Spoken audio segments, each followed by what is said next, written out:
I had a chance to talk to President-elect Trump last night, about 3:30 in the morning, I think it was, to congratulate him on winning the election. And I had a chance to invite him to come to the White House tomorrow to talk about making sure that there is a successful transition between our presidencies. Now, it is no secret that the President-elect and I have some pretty significant differences. But remember, 8 years ago, President Bush and I had some pretty significant differences. But President Bush's team could not have been more professional or more gracious in making sure we had a smooth transition so that we could hit the ground running. And one thing you realize quickly in this job is that the presidency and the vice presidency is bigger than any of us.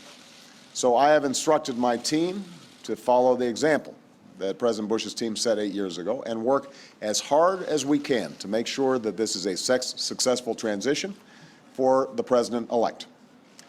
Because peaceful transition of power is one of the hallmarks of our democracy. And over the next few months, we are going to show that to the world. I also had a chance last night to speak with Secretary Clinton, and I just had a chance to hear her remarks. I could not be prouder of her. She has lived an extraordinary life of public service. She was a great First Lady. She was an outstanding senator for the state of New York. And she could not have been a better Secretary of State. I'm proud of her. A lot of Americans look up to her. Her candidacy and nomination was historic and sends a message to our daughters all across the country that they can achieve at the highest levels of politics.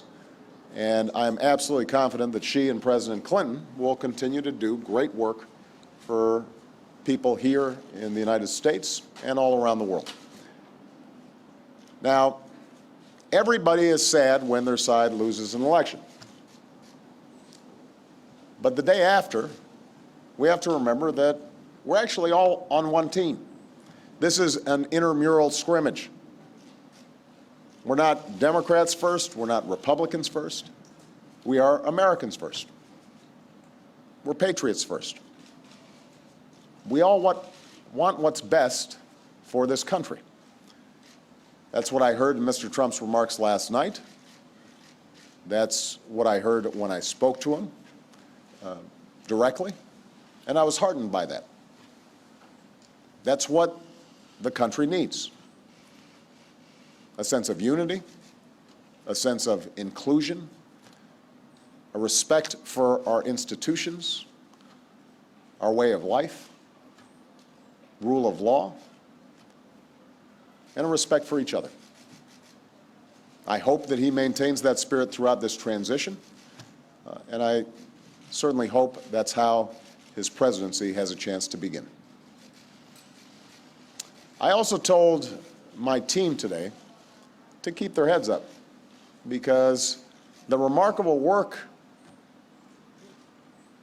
that they have done day in, day out, often without a lot of fanfare, often with a lot of attention, work in agencies, work in obscure areas of policy that make government run better and make it more responsive and make it more efficient and make it more service-friendly so that it's actually helping more people. That remarkable work has left the next president with a stronger, better country than the one that existed 8 years ago.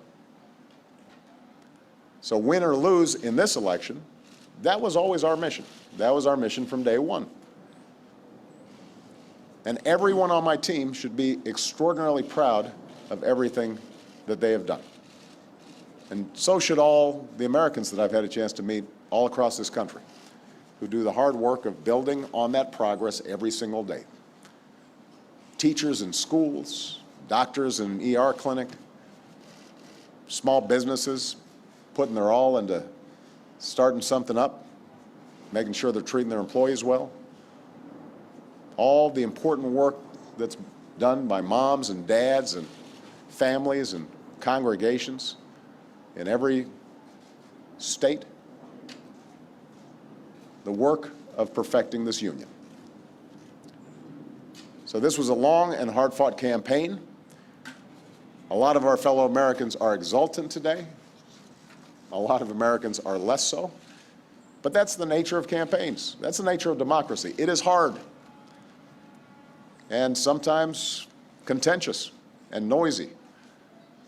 It's not always inspiring.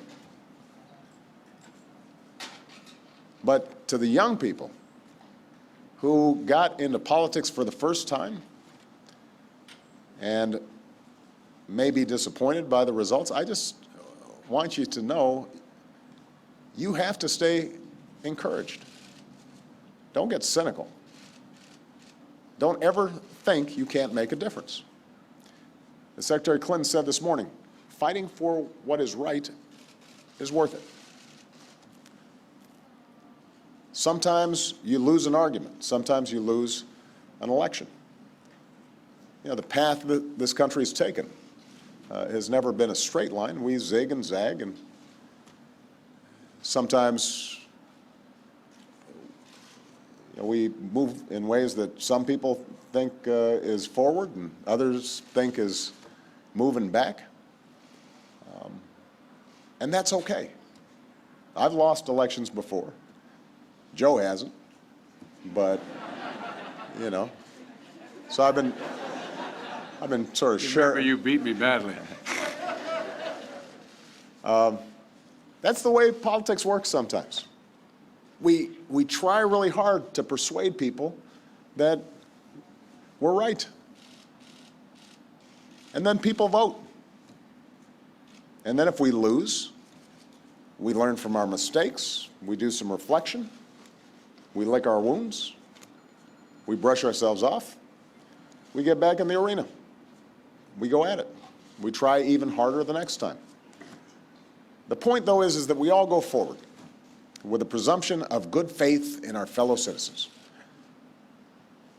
Because that presumption of good faith is essential to a vibrant and functioning democracy.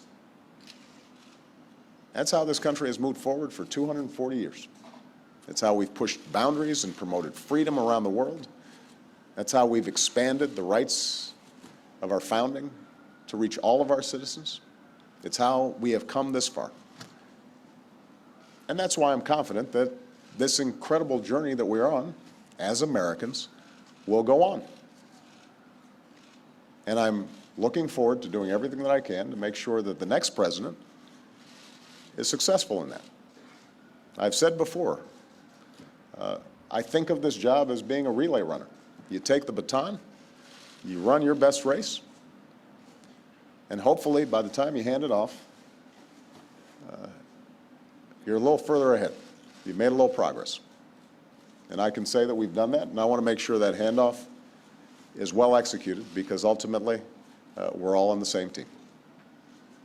All right. Thank you very much, everybody.